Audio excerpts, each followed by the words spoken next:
You are looking at Julian's pronunciation guide, where we look at how to pronounce better some of the most mispronounced words in the world, like this other curious word. But how do you say what you're looking for today?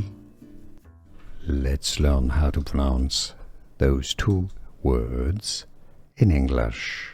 They have different meanings, but are pronounced also differently, yes. The top word here is pronounced as sell, as in to sell some goods. A shop sells goods, products. Sell, alright? So here you have just a sound. Sell, S-A-L, sell. The bottom word is sail. Here you have a diphthong, meaning that you have two different sounds of two different vowels. Sail, sail, sail.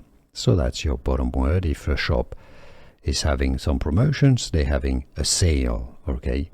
So top word again, just to make sure you understand and hear the difference in pronunciation correctly. Top word, to sell, to sell. Bottom word, sail, sail. Can you hear the difference? Was this any useful? Let me know in the comments. Here are more videos on how to pronounce more confusing words and names too many mispronounced. Like this video if you found it useful. I appreciate your support. I'll see you soon and thanks for watching.